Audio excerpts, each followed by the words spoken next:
Okay, so it's my first week at Spacex, and I'm working in a department called GSE. GSE. Back then, GSE was made up of 3 smaller groups. The gorillas, who bend tubes for a living, pretend welders. Brah, the machine's broken again. Brah, you just gotta do it, brah. Just do it. You can do it. And QC, which was the only cool place to work within GSE back then. Unfortunately, I was stuck with the pretend welders. Why do you call them pretend welders? Excellent question, Frog. So typically, a welder does sweet action like this. But these dudes did none of the things. They did what was called orbital tube welding. Sounds fancy schmancy, right? Well, prepare to be unimpressed. Orbital tube welding, or OTW in a nutshell. You take these itty bitty tubes, you put them together, lock them in place with this ridiculously fragile contraption, flimsy clamps. You set up your bottles with your gases, you input the schedule, as it's called. So the schedule pretty much tells the fragile machine your tube diameter, the thickness, yada yada yada, how much gas, blah blah blah, to get the right mixture to do the welding magic. So the machine knows exactly what to do. Here's what sucked the most about this silly machine. You can save your schedules so you can easily use it again at a later date if you have the same type of tube diameter or whatever. Except the saved schedules rarely ever works, which would result in shitty welds and, them having to go back and redo the schedule manually anyway. Golly! Hey Pep, why does this weld look completely different than yesterday? Even though we saved the schedule. Brah, you just gotta know how to do it, brah. Oh my God. Do it. Okay, you didn't really explain anything. Brah. Stop being a little biatch, brah, and just do it already. So that's pretty much how my first week went. Hey, how do I do this? Just do it, brah. Hey, am I doing this right? Brah. Oh my God. Just brah, okay? Just brah. Now, the other guys, Squirrel and Zach, I had no problems with. They were okay dudes when Pepper wasn't around. But when he was around, you can literally see the negative influence he had on them. Brah. Okay, fast forward a couple of months and Zachary's gone. He was one of the first to jump ship for Firefly, a rival company that treats its employees better, by the way. City boy! So now it's just Pepper, Squirrel, and I. Oh my Then God. there's a time Squirrel had to shop out early, pick up his little squirrelettes, which meant I'd be stuck there all alone with the douchebag himself, Pepper. Days like those were the worst, and usually went something like this. Hey, brah, we gotta go weld at booster stand, brah.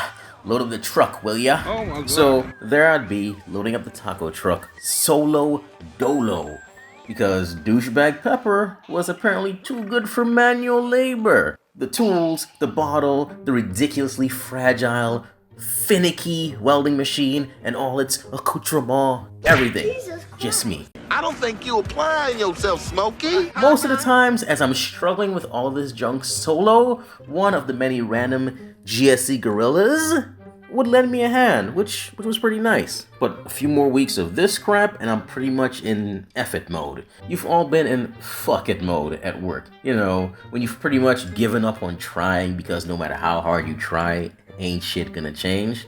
But as I was saying, I'd usually get help from one of the random GSE gorillas. Thanks for the help, man. No probs. Why are you doing this all alone? I'm stuck with Pepper today. Oh, I feel for you, brah.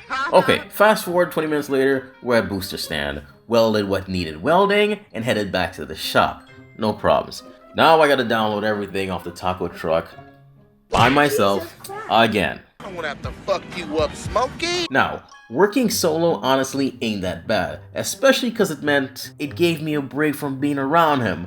But in true Pepper form, he'd usually pull massive douche-sickle moves like this. Bruh! Ever since this effing new guy showed up, I don't gotta do a thing. Look at him, working hard and shit. I don't know, man. Seems kinda messed up what you're doing. Bruh, just bruh, okay? I got this.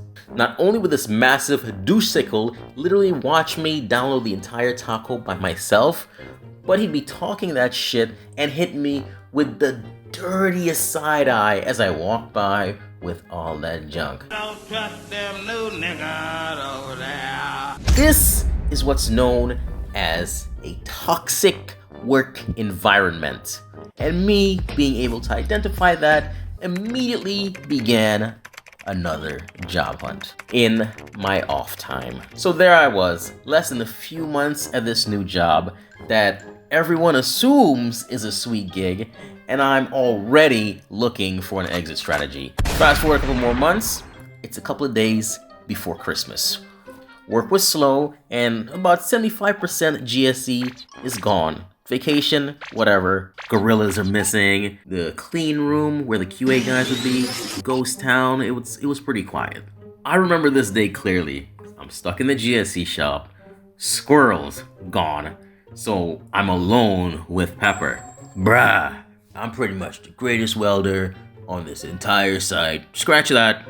This entire company. Oh my God. Spacex itself would go under and lose money if I was to ever leave. Lunchtime rolls around, and I'm sitting in my truck. Yes, I ate lunch in my truck. I just wanted to be alone and get out of the GSE shop, be away from everybody. So, I'm in my truck, eating my lunch. Most people are gone. We're obviously not working. Shit was slow, and I decided to text him. Send. Bruh! Oh, hell no, bruh! Sup? Bruh! That fucking new guy, bruh, thinks he can just leave me here all alone, bruh. I'm fucking Pepper, bruh. I'm fucking Pepper, bruh. Oh my God. Little did I know back then, every little thing I did that he did not like, he would over-exaggerate it to Jock Harrington and Chris Fix's crew. Jock says, fucking let us know in advance next time, bruh. I read the text, smirk, and ignore. Okay, fast forward, start of a new year, and I'm getting my scheduled counseling to let me know how I'm doing as an employee so far. I'm in the conference room with Chris Fix and Jock Harrington, and this did not go well. Pretty much telling me I'm not performing like they expected, but then Chris Fix said something that stuck with me. So, look, you're not in any sort of trouble.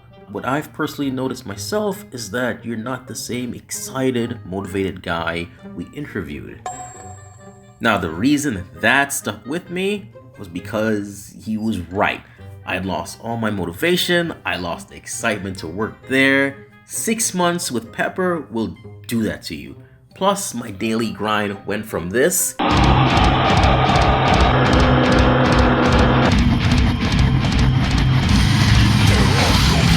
to this boring bullshit.